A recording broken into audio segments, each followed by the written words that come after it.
Hey, good morning. Welcome to Westbridge Church. My name's Jeremiah. I'm one of the pastors here, and it's awesome to have you with us. Thanks for taking some time this morning. I want to say hello to those of you who are watching online today. I want to say hello to those of you in our parent viewing rooms. That's a great option if you do have small children you prefer to keep with you during the service. And real quick, before we jump into the talk, we had a bit of a hiccup with our water baptism this week because we were actually out Friday evening, and I started getting like text messages and emails and Facebook messages and from many of you saying, hey, I know we're doing baptisms at BB Lake, but BB Lake is closed because of high bacteria. And we went, well, what are we gonna do? So we went back to our roots and we called the captain. Captain Party Time. When we used to meet at the school and we couldn't do baptisms in the building, we would call Captain Party Time. And Captain Party Time would scoot on up with his hot tub. We'd fill that sucker up, and we'd do baptisms in the hot tub. And right across the side it says Captain Party Time, and we'd be out there baptizing people and having a party. So we called the captain, and he said, "Man, I can make it available for you." So we got it all set up. If you were like looking forward to the lake baptism, I totally understand that. However, we just felt like this was the best way for us to kind of pivot last minute. And what was cool is the guy that runs Captain Party Time, his name is actually Ed. I call him the captain. But he pulled up and we kind of got everything arranged. And he goes, "Man, you know what? I am selling this business. Today is my last weekend ever." And he goes, "It's so cool." He goes, "We did this so many times with you guys when you were portable. It's so cool that this gets to be my last one with you guys again." And I was like, "Oh, that's awesome, man." And so I saluted the captain and he drove off. So just really, really cool. So I just want to encourage you, we are doing baptisms. It's going to be after second service. And if you were like, "Man, I missed the sign up, I missed the memo, I still want to sign up," you have plenty of time to go home, get some dry clothes and a towel or whatever, and meet us right back here. It's going to be at what time is it at? Noon. We're going to do it right at noon because our second service ends at 11:30, and then we'll start that right at noon. So if you were interested and you didn't sign up but you wanted to, you still can. Or if you signed up, don't go to BB. We'll be right out back. Okay. All right, now, we started this series last week called You Matter, and I'm just going to give you the main verse of the series right up front. Everything around this series is based on something that Jesus said to his disciples. He said, "I will build my church, and not even death will be able to overcome it." And so we've been talking about, starting last week, this thing called the church. Jesus predicted us. He predicted you and I. This is an incredible prophecy, and you and I are the fulfillment of this prophecy. It's actually pretty amazing. And that's why we titled this series, You Matter. Because you and I are the church. And the church matters. Jesus said it's going to be the thing he builds. And this idea of church is a group of people, a movement around this idea that he is God's son come to earth. And I got to tell you, I love the local church. Now, you might say, "Of course you do. You're a pastor." But that would really be putting the cart before the horse, because the reality is, the reason I even became a pastor was because of how much I love the local church and what a difference it made in my own life. If I'm being honest, that's really a big deal. The fact that I grew up as a pastor's kid and still love church. That's a pretty big deal. I mean, honestly, when you grow up as a pastor's kid, you see everything. I saw the underbelly of all of it, right? And I saw all the messed up people and all the political workings of a crazy church system, and yet somehow it came out and said, "Nope, I still want to be a part of this thing." And I think there are some things in life that are worth fighting for. I think there are some things worth investing your life in, and I think the local church is one of them. I really do. Because when I think about the impact that the local church had on my life, I think it's safe to say that the local church saved my life. That's not an exaggeration. Now, I don't mean to say there's this huge intervention because I was getting into all kinds of trouble I shouldn't have been getting into. The church wasn't intervention for me as much as it was prevention for me. Because a lot of times people say things like this, "Oh, I can't imagine what my life would be like if I hadn't grown up in the church." But the reality is I can imagine it. I know I would probably have gone down some pretty dark roads if it wasn't for the local church and the things that were instilled in me as a child, as a teenager, as a young adult, things that were instilled in me and grounded in me as a part of being a part of a local church. And the reality is this: I think there are three things, and I can't speak to everybody who's ever been a part of a church. I think there are three things in particular that when I look back on my life growing up as a pastor's kid, growing up in a local church, just being involved on whatever level, that it impacted me significantly in three huge ways. One is this: it informed my conscience. It just gave me a moral groundwork. It just gave me a moral compass. I avoided so many moral and ethical landmines because of the fact that the local church had an influence on the way that I saw the world, on the way that I saw my own behavior and my place in the world. And I was taught I should treat women the way that you would want someone to treat your sister. I was just taught that. In fact, many I've shared this story before, but I'll say it again. And when I was growing up, my mom made me date her 6 times before I was allowed to date anyone else, because she wanted to make sure that I knew how to treat a girl. And so I would literally, now this is, back in the 1900s before cell phones, so I'd have to go somewhere else and I'd have to call her at our house on a landline and ask her out. She wanted to make sure I knew how to ask out a girl. And then I would have to plan the date and pay for the date, and they had to be all different. It couldn't just be like 6 movies. And she was like, nope. We'd go to church. My dad would drop us off in the minivan, and he'd go and park the car, and my mom would stand by the front door of the church, and other people would walk by, and they'd be like, oh, and she's like, nope, I got boys that need to learn how to open a door for a woman. This is how I grew up. And I'm grateful for that. I'm grateful for that. I was taught that you treat others the way that Jesus treated you. It never occurred to me that I ever had the right to harm anybody else, even if they harmed me. I grew up pretty nerdy and getting picked on quite a bit in school, and I'd go to my dad, and my dad's like, listen, no matter what anybody does to you, you can't control what other people do to you. You can only control how you behave. That was informed by the local church.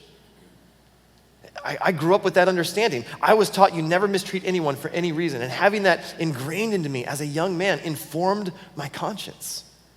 Here's another thing it did for me. It instilled a sense of purpose. When I grew up in church, I just felt like I was created on purpose for a purpose. It was never a question that there was something that you weren't an accident. It was just ingrained into me as a kid that you have something to offer in this world, and that you're a part of something that is bigger than yourself, and you shouldn't live your life only for yourself. And it just instilled in me a sense of purpose. God had a role for me to play. And frankly, there were a lot of times where I didn't want to know what that was. But the thing that kept bringing me back was that I had this sense of purpose. I had a part to play in something that was bigger than myself, and to just live for yourself makes you a tyrant who is never satisfied.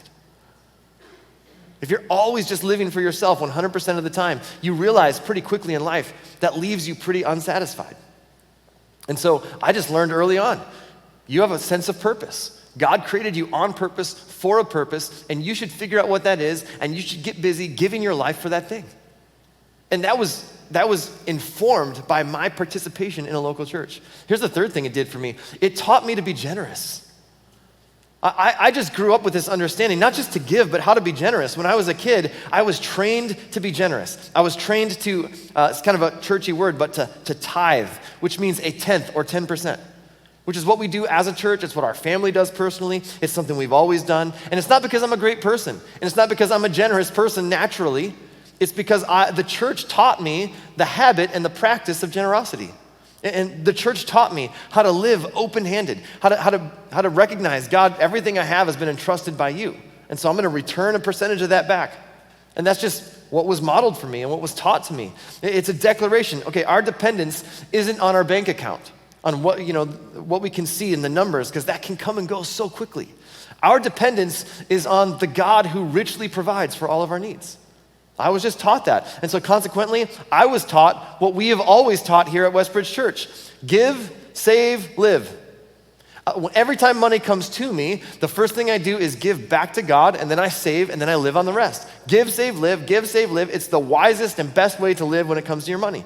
It just never even dawned on me from an early age that I ever had the right to live on 100% of what came to me. to make the assumption that if it comes to me, it must be for me. I just never lived with that mindset, and I never thought that way. And again, the message and the mission of the local church taught me that. And so following Jesus has made my life better and made me better at life. And the local church informed those things for me. It's the thing that Jesus promised to build. Again, here's what he said: I will build my church, and not even death will be able to overcome it. And so that's why every year during this time of year, as we're heading back into the school year, and I just want you to know, I know that even it's amazing what happens as we get into August. We start getting fuller and fuller and fuller. And so you need to know in 3 weeks, we're going back to 3 services. So you got to adjust your times a little bit, because if you're used to coming at this time at 9 o'clock, that's going to shift to 8, 9:30, and 11. So you're going to have to figure out which one we're going to go to there. But we do this series every time, every summer during this season, because we want to remind ourselves of the purpose of the church.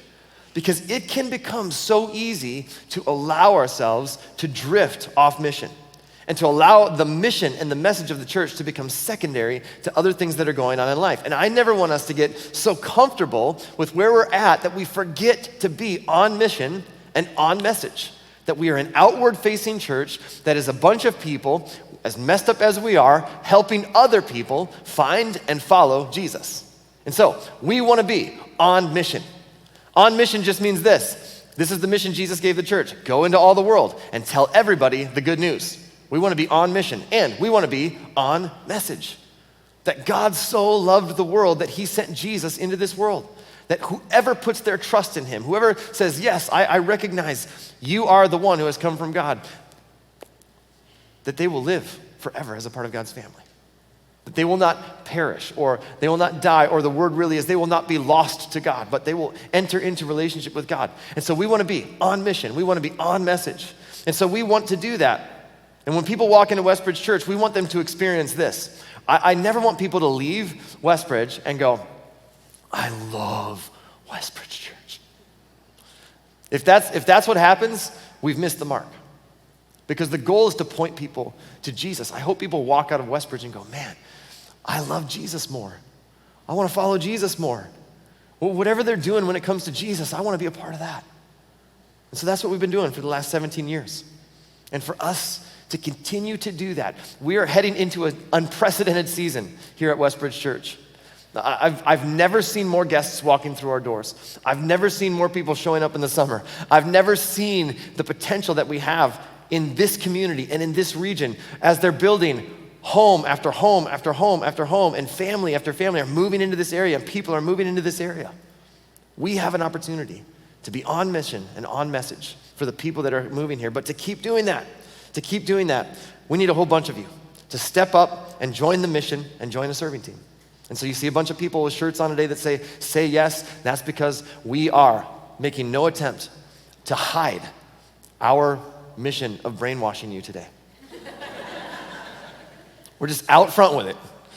So today, I'm going to use all of my persuasive power to get you to say yes to a serving team here at Westbridge Church. And I'm not even going to try to hide it. I'm not going to disguise it. I'm going to tell you right up front, this is what I'm doing. This is the pitch, okay? So, in your back of your seat in front of you, you have something that looks like this. It is a card that says, say yes. I would encourage you to grab that right now. Grab one out and take a look at it. You can ignore me the rest of the time if you're looking at this. That's great. I'd rather you look at this. You're like, I'm just going to be reading this stuff here. This gives you a bunch of opportunities to serve. Now, we also have a bunch of say yes in the lobby. If you're more comfortable talking to somebody in the lobby, you can go after service, get some questions answered. Or you might go, I know exactly what I want to do. I want to sign up for this right here. And you check it, and you just drop it into one of the giving stations, put your info on the back, and we'll make sure and get in touch with you this week. And here's some great opportunities that we've never had before. One is we're actually starting something with, we want to make sure that we're prepared and planned for when kids come in who have special needs. And we want to make sure that we can receive those kids and love them well and serve their families really well. And so we have a volunteer team that's going to be starting up of people that say, I'll come alongside and be a buddy to a child with special needs during service so that their parents can go to service and they know that their kids are being taken care of in a way that's accommodating to where they're at. And so that might be something where you go, man, that's kind of a niche that I'd love to serve in. That's a passion for me. We've also got areas of small group leaders. Small group leaders, particularly, we've got lots and lots of great groups and great studies and Bible studies, but particularly because we have so many families that participate here at Westbridge, we need some people to go, you know what, I'd be willing to step up and be a small group leader for a young family. And where we get together and we kind of all of us are in that same age of life where we have kids, and we'd be willing, willing to figure out how to do that. And so, again, all of these are on here. You can just check that box, check groups team, check kids team, whatever that is, and then put your info on there and drop it into one of the giving stations or bring it back to the Say Yes area right after service. Now, here's why I say all that. When we first started Westbridge, there were 12 of us in a living room. And if this is what God can do with 12 people in 17 years, imagine what God could do with the 1,000 of us who call Westbridge home in the next 25 years. I mean, imagine if there were 0 spectators at Westbridge Church. Imagine what could happen. It's often been said that churches reflect a football stadium where there are 22 people on the field in desperate need of rest and thousands of people in the stands in desperate need of exercise. And the truth is, we don't want to be that. We don't want to reflect that. I'm becoming so convinced that God wants to do way more than we can even imagine. Because God is using the combined efforts of people in this room to build his church. And I'm going to sneeze here at some point, but when you look at the collective, the interesting to look at the kind of person that God uses. When you look at the lives of people in the scriptures that God used to accomplish his purposes in the world, it's unbelievable. You don't see the reverent and the holy and the angelic side of them. You see the disturbing parts of them. You see the sin, you see the humanity, you see the selfishness. And here's why. God always uses ordinary people. These are not superheroes that God's using. All through the scriptures, you see really flawed, really messed up people with issues and selfishness and their own humanity getting in the way oftentimes, and yet somehow God uses them. In fact, Luke records a story of Peter and John. They're speaking before the council in Jerusalem, and when they're done speaking, here's what they say. When they saw the courage of Peter and John, the council in Jerusalem saw them, when they saw the courage of Peter and John and realized that they were unschooled, ordinary men, they were astonished. And they took note that these men had been with Jesus. I love that. They were unschooled, they were uneducated, they were just ordinary guys, and yet there was something about, they were astonished. They couldn't believe that these ordinary guys could speak so eloquently about Jesus. And it's because of what Jesus had done in their life. And one of the unique things about Christianity, and one of the things that makes it so different from many other religions, is that in most religions, it's dangerous to talk negatively about anyone that they consider to be the prophet or the leader. In Christianity, you read through the stories in the scriptures of those who led the movement, and it's laughable. The failures are pointed out left and right. There's a story in Numbers 22 recorded about Balaam and his donkey. Balaam wouldn't listen. So God caused the donkey to speak out loud to give him God's message. He was ignoring God, and finally God literally opens the mouth of a jackass and gives him the message. That's inspiring. Because God does that here every week. It's fascinating. In fact, you read the stories of the Old Testament prophets and the key people in the New Testament, and you find yourself wondering, how in the world did this Jesus movement ever survive? When you look at the lives of some of his followers and some of the things they said and some of the things they did, you're just like, how did this thing even make it out of the first century? It moved forward because of people who in their old lives were liars and deceivers and selfish and sexually immoral and selfishly ambitious and Detroit Lions fans, and it's just the biggest bunch of misfits you've ever seen. And it's amazing the kind of people that God works through to move his church forward. And yet there's one thing that all of these men and women spanning across continents and spanning across different generations all had in common. It wasn't their speaking ability. It wasn't their talent. It wasn't their qualifications. It wasn't their abundance of resources. It was simply one thing, because God always uses ordinary people who make themselves available. God always uses ordinary people who simply make themselves available, who simply say this, okay, God, I'm available. God, I'll put a check mark on the box. I got a card in front of me. I'll check the box. Like, I don't know what I have to offer, but whatever it is, it's yours. You can use it. I don't feel capable. I don't feel trained. I don't feel confident, but there is something that needs to be done. I'm willing to do it. I will make myself available.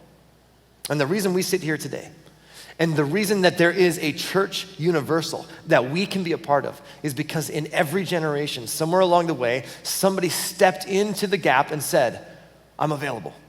I don't know if I have the qualifications. I don't know if I can do everything that needs to be done, but if there's anything I have to offer, God, it's yours, if you'll use it.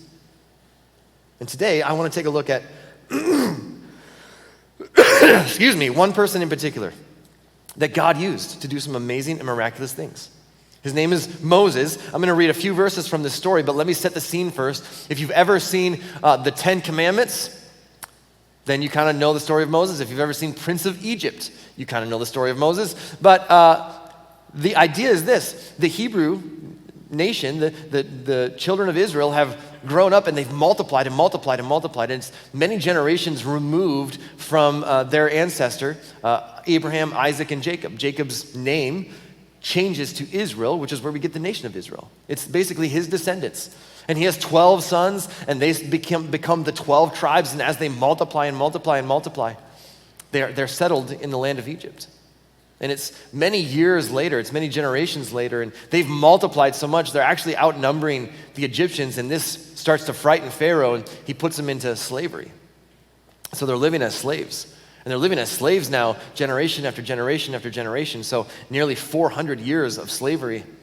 And then Pharaoh says they're still multiplying too quick, and so he issues this command to have all of the newborn boys killed. And Moses is one of those newborn boys, and his parents hide him, and they actually put him in a basket and let him float down the river and tell his older sister to keep an eye on him. And it turns out that he is found by Pharaoh's daughter, and she adopts him and raises him as part of Pharaoh's household, Pharaoh's grandson. And so he grows up, even though he is Hebrew, he grows up living as a part of Pharaoh's family. He grows up as an Egyptian, and he grows up with all kinds of wealth and getting the best education. And he realizes at a certain point, though, that he's not Egyptian. He recognizes, I live in the palace. I live this life, but all of my fellow countrymen are slaves. And so he does his best to free them. He says, I know what to do. I'm going to free them. And so he actually strikes and kills an Egyptian. And realizing that he's been caught, he decides to flee, and he goes out on his own, and he leaves Egypt, and he leaves the nation of Egypt, and he leaves also the Hebrew people behind. Just goes out on his own. He finds himself in a country far away, becomes a shepherd, and 10 years goes by. And another 10 years goes by. Eventually 40 years goes by, and Moses is now 80 years old, and he's living in the wilderness as a shepherd, and one day he's out watching his sheep, and he sees a burning bush. And it's burning, but it's not being consumed. It's just burning, but it continues to stay whole. And it's just mesmerizing to him. And so he goes over and he's investigating this thing. And when he does, the Lord speaks to him from this burning bush. This is what the Lord says to him. The Lord said to Moses, I have certainly seen the oppression of my people in Egypt. I've heard their cries of distress because of their harsh slave drivers. Yes, I am aware of their suffering. So I have come down to rescue them from the power of the Egyptians and lead them out of Egypt into their own fertile and spacious land. It is a land flowing with milk and honey. Look, the cry of the people of Israel has reached me, and I have seen how harshly the Egyptians abuse them. And Moses must have been thinking, awesome. That's super encouraging. We've been crying out to you for a long time. You've heard it. I mean, that's so exciting. Why are you telling me? I have no idea what this has to do with me. I don't know if you remember this or not, but it's been 40 years since I've been in Egypt. It's been a while. I'm out here alone. I'm taking care of some sheep. I'm 80 years old. I think that's great news. I think it needs to be done. I think you need to come down. I think you need to rescue your people. Why are we having this conversation? What does this have to do with me? Then God says this, next verse. Now go, for I'm sending you to Pharaoh. You must lead my people, Israel, out of Egypt. Time out, God. Hold on here. I don't know what Moses is thinking, but if I had heard what he just heard, I'd be like, didn't you just say, I've come down to rescue them? And now it kind of sounds like you said you need to go rescue them. And I don't know if you remember, but I tried that once. Didn't go so well. That's the whole reason I left there 40 years ago. And so Moses responds, and he begins to protest. He says this, Moses protested to God, who am I to appear before Pharaoh? Who am I to lead the people of Israel out of Egypt? And God says, and this answer doesn't make a whole lot of sense, I will be with you, and this is your sign that I am the one who has sent you. When you have brought the people out of Egypt, you will worship God at this very mountain. Well, that clears it right up. It's like, okay. And Moses goes, God, I've been there, I've done that. 40 years ago, I tried the whole rescue thing. That didn't go very well. And I think it's great that after 400 years, you've heard the prayers of your people. And I am all for the rescue effort, and I am going to be cheering you on. Yay, God. God says to Moses, no, I want you to go. Moses, I realize that you love the idea. I totally get that you're behind this conceptually. I recognize you're excited about the plan. I know that you love that it's going to take place, but I want you to be personally involved. And you get the idea from the story that Moses really wants to obey God, but he has some major hesitation. Why him? Why now? How's it going to happen?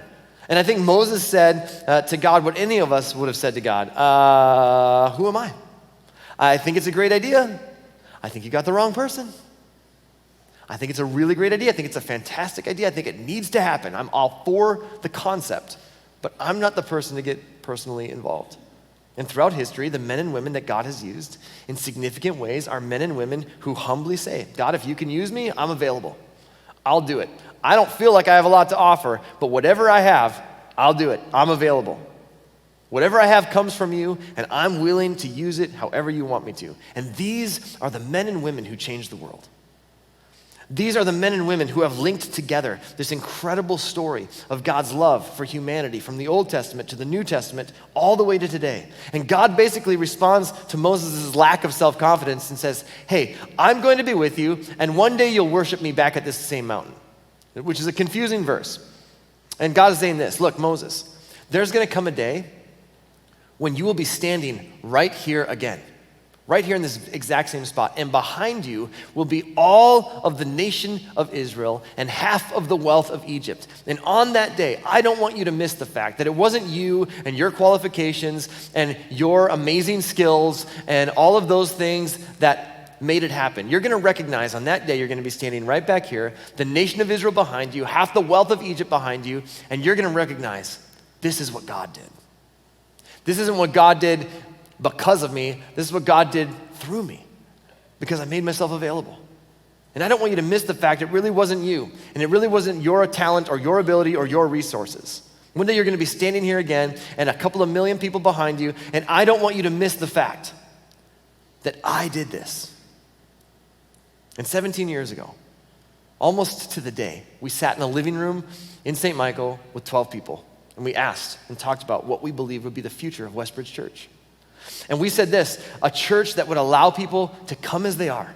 Not as a cute slogan that went onto a postcard, but when you say come as you are, that we really, really mean it. Come as you are. But then we walk with people so that they don't stay as they are.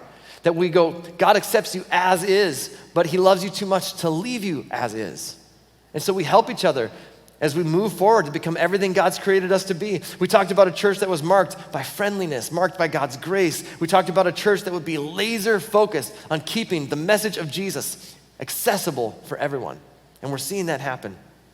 And as we look around, it's happening in our midst. And if we're smart, just like Moses, we will realize the promise Jesus made to build his church is happening, and we get to be a part of it. And we'll recognize it's something that God is doing, and we get to jump in. And if we're going to continue to see that happen, then we've got to wrestle through the same thing that Moses had to wrestle through. Here's the question all of us have to ask. Will I get personally involved? Am I going to be like Moses and go, man, I love the concept, but I think you got the wrong person? Or will I say, look, in spite of the fact that I don't always feel qualified and I don't always feel like I've got all the right skills, but God, I'll make myself available. And we said this last week, the church is built on the schedules of busy people. There is nobody who serves on a volunteer team who is not busy. They just go, but I'm gonna carve out time and make myself available. And here's why I'm telling you this story, and here's why it's so relevant for us today. Because like Moses, we're excited about a concept. We love the idea of creating a church where you can truly come as you are. Nobody's against that idea. We love the idea of creating a church for the nearly 80% of people in our area who aren't connected to any type of faith community. We love the idea of an environment that makes it easy for you to invite your friends, to invite your neighbors, to invite your family members, to invite your coworkers. We love the concept of that. There's an excitement about this church. I love that. When I talk to people, it's great to know that people are behind us. There's a sense that God is moving and that God is up to something. You know what I love? I love the fact that my kids enjoy church. I love the fact that my kids are growing up as pastors' kids and that they love church. They love being here. They love hanging out. They love the community. They love Jesus as a result of the church, that the things that were implanted into me as a kid have been implanted into my kids. These seeds were planted at an early age and they've grown and they've taken root in their hearts, that the love of Jesus has taken root in the hearts of my kids. I love that. Do you know why that's possible? Because so many of you volunteered and served and taught my kids when they were coming up and growing and going through everything. My youngest is 9 years old. And so he's having those seeds of God's love planted deep in his heart right now. I love that. I love the fact that a bunch of people wave to you as you drive in. I love it. When we ask people, what did you love about the church? It must have been like the worship or the message. And they're like, no, someone waved to me. I'm like, great. I love that. I love the fact that people hold the door open and say hi as you walk into the building. I love the fact that people check in kids and there's ushers handing out programs and there's music that's inspiring us, that points us to something bigger than ourselves. The music and the words paint a backdrop to remind us that God is who he is and that God is vast and that he is bigger than any of us, and yet he's concerned with the minute details of our lives because of his love for us. I love the fact that we don't just give a bunch of information, but that we are a community of messy people helping each other grow from wherever we happen to be. I love the fact that kids learn and are loved here at Westbridge, that we are partnering with parents. If you're a parent, regardless of where you stand with the whole Jesus thing, it's healthy for you to be a part of a faith community. It'll inform your kids' conscience. It'll give them a sense of purpose. It'll teach them to be generous. I love the fact that this church is for people who don't typically like church. I love when people come in and they're like, I didn't know church should be like that. Hell of a talk, preacher. It's my favorite comment ever. I love the fact nobody gets turned away at this church for any reason. I love when you walk into a classroom, there's volunteers sitting, playing, teaching, hugging, high-fiving your kids. I love the fact that people will meet all over the northwest suburbs in smaller groups, and they'll connect with each other, eyeball to eyeball, and they'll dig into life together, and they'll help each other move forward in their faith journey. Folks, I think that what we do here is a really, really, really good idea. And it was started by Jesus himself. And I know most of you think so too. I love that we are committed to being on mission and on message. Now, here's what I'm going to tell you. I want to challenge every single person in this room and every single person watching online. I want to challenge every single one of us who loves the idea of a Westbridge Church, who's behind it conceptually, to get involved in it personally. We need you.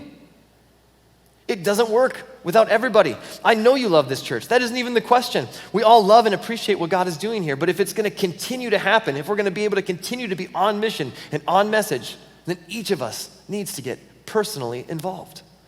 Because Westbridge Church is not a cruise ship. It's a rowboat. And we need everybody rowing in the same direction. And some of you are not only not rowing, you're hanging out the side, causing drag. And so I'll use my oar to kind of hit your knuckles a little bit and help you get going. And folks, here's the deal. There is an enemy of your soul There really is. The scriptures talk about this, and he wants to rob you of joy and purpose in this life. And here's the strategy.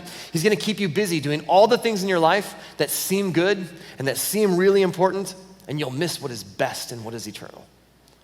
And you will spend and waste your life on you instead of giving your life away, investing your life in that which will never fade away. As a matter of fact, Jesus not only taught this, he modeled it. In Matthew chapter 20, Jesus is talking with his followers, and he instructs them and says, look, here's how the rest of the world views significance. Here's how the rest of the world finds their life to be full. They discover fulfillment or significance through power and through authority, but not so with you. In the Jesus way, it's all backwards. It's all upside down. In God's kingdom, the way to significance is to serve others. And then he would say this, for even the Son of Man, which is a reference to himself, he says, even the Son of Man came not to be served.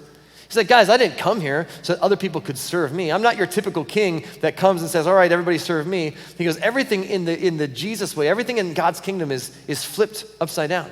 He goes, so even though I'm the king, the Son of Man came not to be served, but to serve others and to give his life to liberate many people. He says, I came in here to serve other people, and you want to find the path to significance, the path to fulfillment? It's in serving others. And here's what I know. One day, you got a mailer. One day several years ago, one day a couple of years ago, or you received an invitation from a friend, or you saw a sandwich sign out on the street, or you looked up non-denominational church that's not a cult on Google and somehow found us. And you walked through these doors. And a volunteer waved to you as you drove into the parking lot. And you went, oh, that's nice. And a volunteer held the door open for you and said, good morning, glad you're here. And you went, oh, these guys could teach Walmart a thing or two. And you went and picked up a cup of coffee that was brewed by a volunteer. And you enjoyed that cup of coffee, and another volunteer sat crisscross applesauce with your 4-year-old. And sat in a circle, and your 4-year-old learned Jesus wants to be your friend. And that seed got planted in their heart, and the anchor of God's love was planted deep in the heart of your kid at an early age. And you joined in with music that was led by some volunteers. And you were able to sing words because they were put up on the screen by a volunteer. And then your 7th grader said, man, can we go back to church on Wednesday night? Because they connected with a volunteer who's a small group leader who said, hey, we do youth ministry here on Wednesday nights. If you're a follower of Jesus, and knowing how the body of Christ has impacted your life, what possible reason could we give that would ever be good enough to not get involved and to not say yes and give that same gift to the next person that walks through our doors and accepts an invitation and shows up to Westbridge Church? See, in a couple of weeks, we're sending out 90,000 mailers. We have people moving into this area. We're already trying to figure out where will we put people in 3 services, and so we're already getting creative and going, when 3 services fills up, where do we put people next? And we're working through that already. And we want to make sure, man, people matter to God. I'm telling you. Your friends, your family, your coworkers, your neighbors, there's nothing more that God wants than for them to know how much he loves them. And when they walk through these doors, we want to be ready for them. We want to be ready. We want to be ready to serve. We want to be ready to serve kids of all ages. We want to be ready to serve people of all ages. We want people in our community to know this matters so much to us. You matter so much to God that you matter to us. And we're willing to take the time and make ourselves available so that we can create environments where we want you here and we're ready for you. And when you say yes to serving others, you become a part of every single one of those stories. You get to be a part of those stories. You are a small link in the chain that makes up the story of every person's life.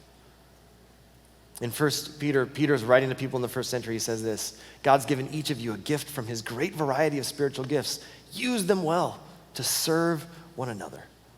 Use what God's given you to serve others. So, here's what I'm going to say. If you're grateful for what happens here, but you're not fully engaged in the process currently, we need you. You are the church. Would you please say yes to a serving team? And if you're watching online because you love what happens here, but you're engaged in the process, but you're doing it from an online, and you go, man, you know what? I could show up and make myself available and jump into a serving team. We need you. You are the church. And if you're able to do it, we'd love to have you join a serving team. And if you've been engaged, but the craziness and the fun of summer has caused you to become somewhat disconnected and somewhat disengaged, we need you. You are the church. Would you say yes to a serving team? And here's the thing. When everybody does something, nobody has to do everything. When everybody just does their part, when everybody does something, it ensures that nobody has to do everything. And what happens in churches oftentimes, I've seen this so many times, is that 20% of the people are super committed and they do 80% of the work. And if you did that with your body, you would look like a professional arm wrestler. You ever seen those guys? Skinny everywhere, but this arm is this big. And the body just looks out of whack. And we don't want 20% of the people doing 80% of the work. But when everybody does something, then nobody has to do everything. And that's how the kingdom of God, the church, is designed to work. So if you love what happens here at Westbridge Church, will you make the commitment to say yes, to be personally involved in it? Sign up on your insert card, or go out and talk to somebody in the lobby that has a Say Yes t-shirt on. There's a bunch of tags out there. You can talk, ask questions, figure it out. But come on, let's do this together. And if you're exploring faith for the first time, the mission and the message of Jesus remain the same. Tell everyone the good news. And the good news is this, that Jesus came into this world to connect you with God. He allowed himself to be put to death. His body was laid in a tomb, and according to multiple eyewitness accounts, he rose from the dead. That means there is more to this life than this life. Death is not the end, and you have been invited to be a part of God's family. And if you've never said yes to that invitation, I want to give you the opportunity to do that. Just agree with this prayer as we close. God, please forgive my sins. Forgive me for the times that I've walked away from you. I'm so grateful that you never walk away from me.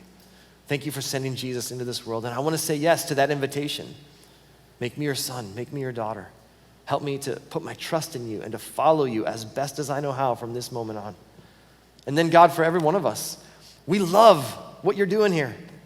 We love that we get to be a part of a church that is on mission and on message and moving forward and outward facing and reaching people with this good news of Jesus. And I pray that you would help every single one of us who love the concept to take a step and get involved in it personally. And that collectively, God, that you would use our collective efforts to make a difference in our community and in our world. We pray this in Jesus' name. Amen.